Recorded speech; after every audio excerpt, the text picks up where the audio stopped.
पूरे जंगल में एक कालू कौवे की ही दुकान थी, जहाँ से सब पक्षी अपनी अपनी जरूरत की चीजें लिया करते थे।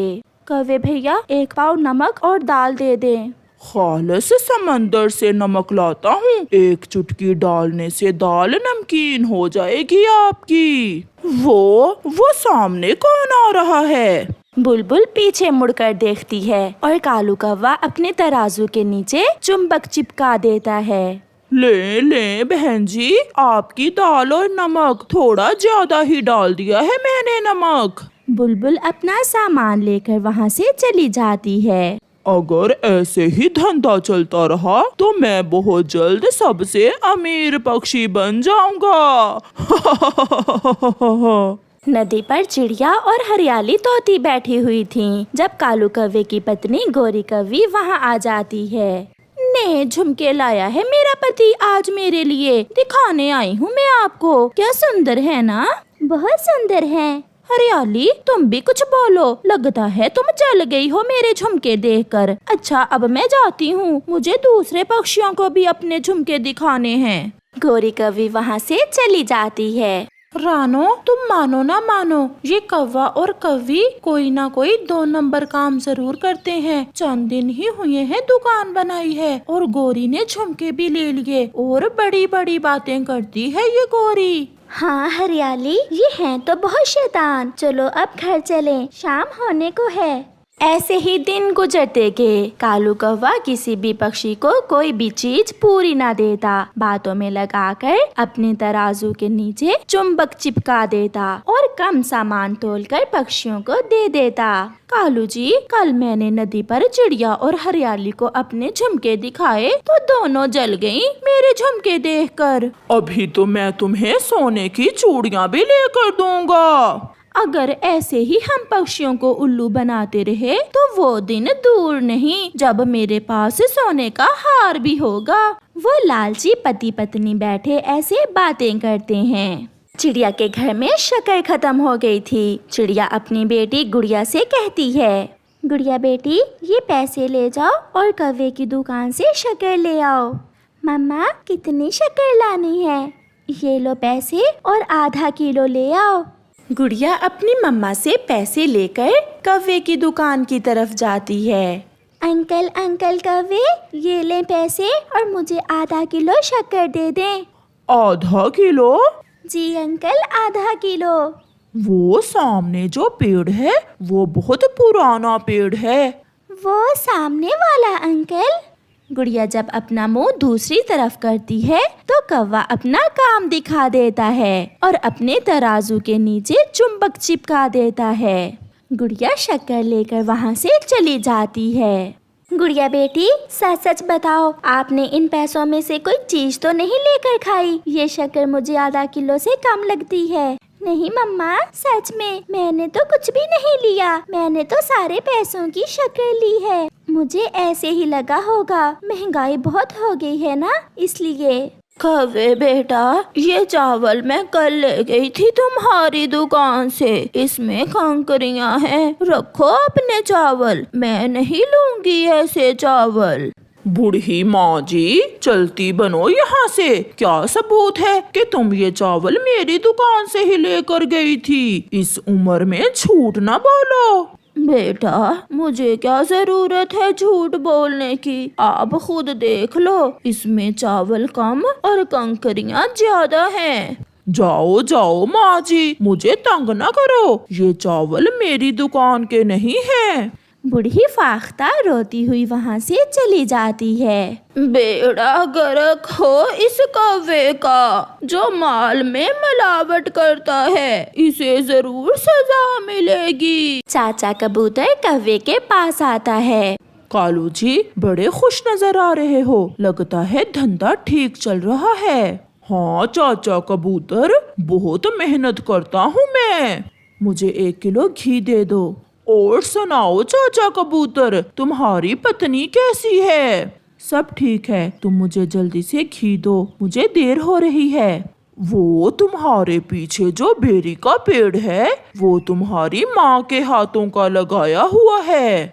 अच्छा, मुझे तो नहीं पता था। वो सामने वाला? कबूतर जब अपना मुंह पीछे करता है तो कौवा अपना काम दिखा देता है और कम घी तोलकर कबूतर को दे देता है। कबूतर भी घी लेकर वहाँ से चला जाता है। रास्ते में जाते हुए कबूतर को शक पड़ता है जैसे उसका घी पूरा 1 किलो नहीं है। लगता है कौवे ने मुझे चूना लगा दिया है। मैं अभी जाकर लूमड़ की दुकान से जाकर घी का वजन करता हूँ।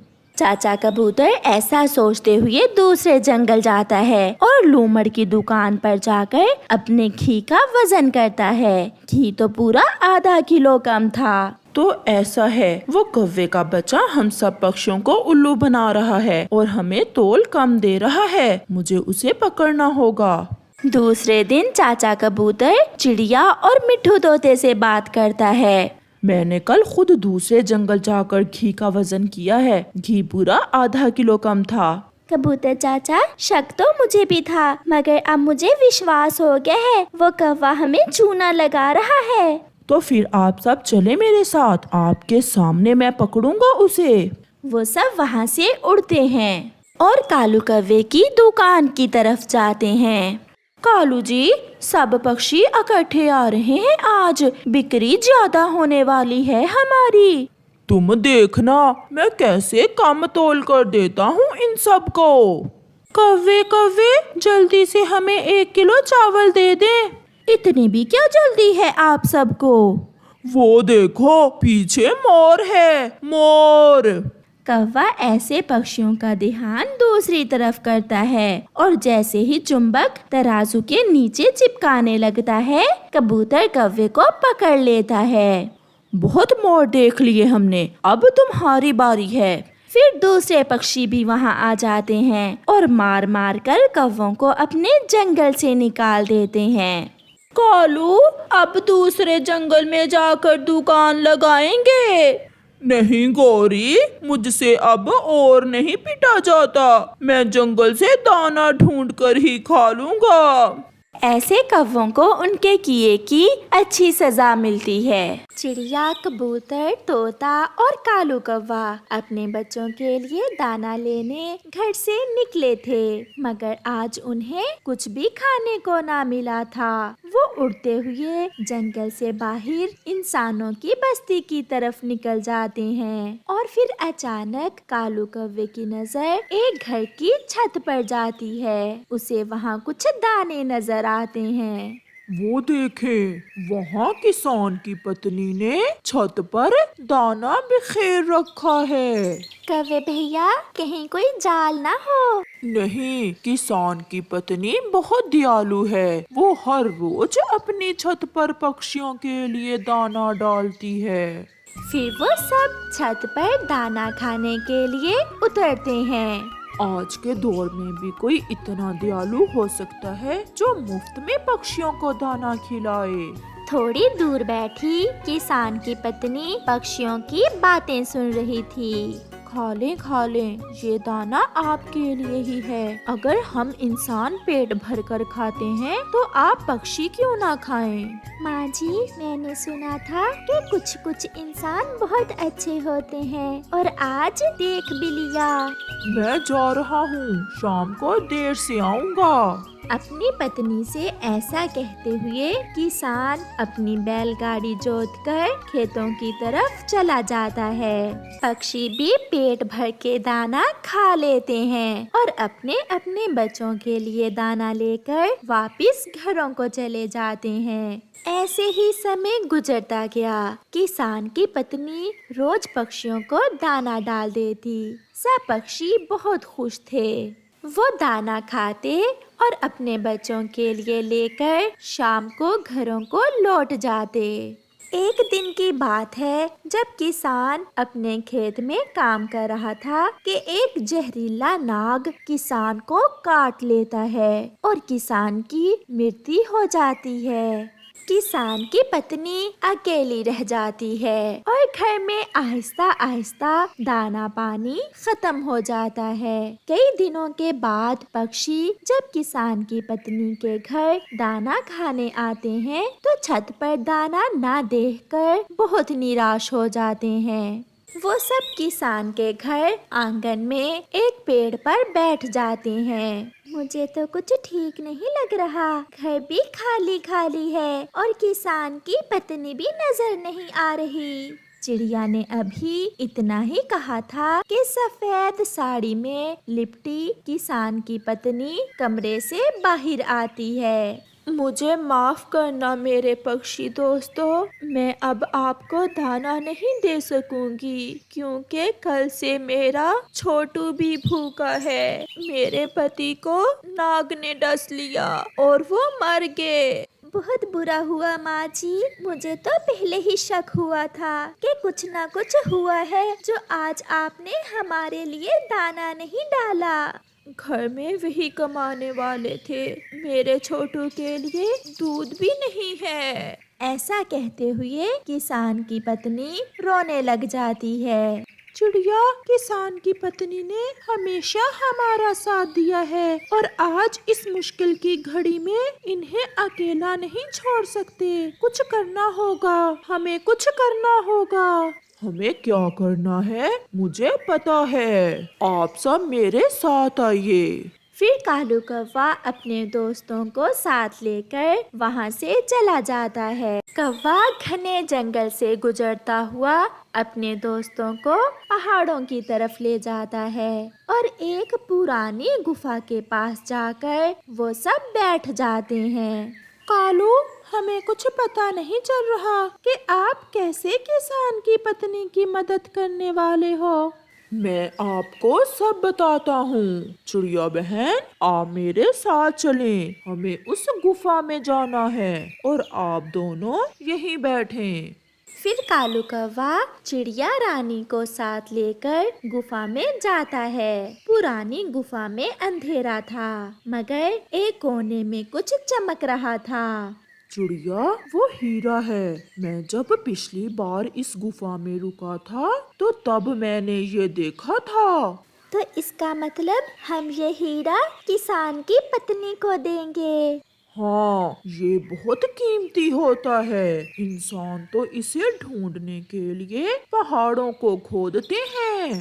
कालू, मुझे बहुत खुशी महसूस हो रही है कि हम भी किसान की पत्नी के किसी काम आएंगे। ये कीमती हीरा हमारे तो किसी काम का नहीं है। फिर कालू कौवा और चिड़िया कीमती हीरा उठाते हैं और गुफा से बाहर निकलते हैं। दूसरे दोस्त भी चिड़िया और कौवे के पीछे पीछे उड़ते हैं। थोड़ी ही देर में वो सब फिर से किसान की पत्नी के पास पहुंच जाते हैं। मुझे पता है आप भूखे हैं मगर मेरा विश्वास जानिए, मेरे पास अगर कुछ होता तो मैं आपको जरूर देती।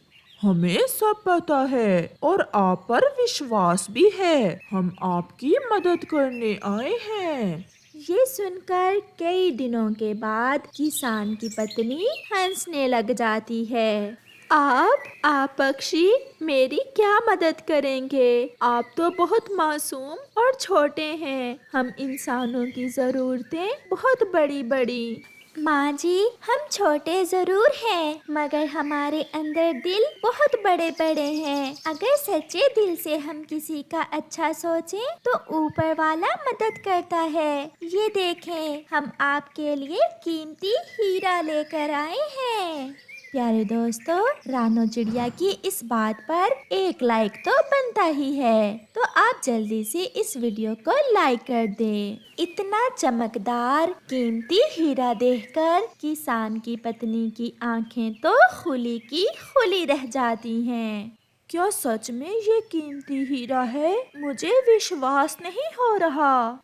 आप इसे लेकर सुनार के पास जाइए और उसे बेचकर अपनी जरूरतें पूरी करें। और माँ जी, हमें ना भूल जाना, जो मजा हमें आपकी छत से दाना खाने में आता है वो कहीं नहीं आता। ऐसा कैसे हो सकता है कि मैं आपको भूल जाऊं जब मेरे किसी रिश्तेदार, दोस्त, किसी पड़ोसी ने मेरा नहीं सोचा तो आपने मुझे याद रखा। मैं कैसे आपको भूल सकती हूँ? फिर किसान की पत्नी वो कीमती हीरा लेकर सुनार के पास जाती है। बूढ़े सोनार ने तो पहली बार इतना कीमती हीरा देखा था। वो हीरा देखकर हैरान हो जाता है। ऐसा हीरा तो लाखों में एक होता है, ये सच में बहुत कीमती है। फिर वो सुनार किसान की पत्नी को ढेर सारे पैसे दे देता है और किसान की पत्नी खुशी खुशी अपने घर लौट जाती है। घर जाकर वो अपने बच्चे को दूध पिलाती है और घर के चूल्हे में आग जलाती है। फिर कुछ दिनों बाद किसान की पत्नी कुछ पैसों से एक छोटा सा काम शुरू कर लेती है। वो बस्ती में एक गोलगप्पों की रेहड़ी लगा लेती है। वो मेहनत और ईमानदारी से काम करती है। क्या छोटे क्या बड़े, सबको किसान की पत्नी के गोलगप्पे बहुत पसंद आते हैं। ऐसे किसान की पत्नी के दिन बदल जाते हैं और फिर से खुशियाँ उसके दरवाजे पर दस्तक देती हैं। पक्षी जा रहे थे कि किसान की पत्नी को गोलगप्पे बेचते देखकर वहाँ आते हैं। माँ जी, आपको ये काम भी आता है? हाँ, मैंने ये सब अपनी माँ से सीखा था और आज ये काम मेरे काम आ गया। ये सब आपकी वजह से ही मुमकिन हुआ। और हमारा दाना मिलेगा ना हमें? क्यों नहीं, आज तो मैंने आपके लिए मीठे फल रखे हुए हैं। फिर किसान की पत्नी पक्षियों को मीठे फल देती है और वो सब खुशी खुशी अपने जंगल चले जाते हैं। प्यारे दोस्तों, हमेशा दूसरों की मदद करो, क्योंकि एक दूसरे की मदद करने से दुख बट जाते हैं। आपका धन्यवाद।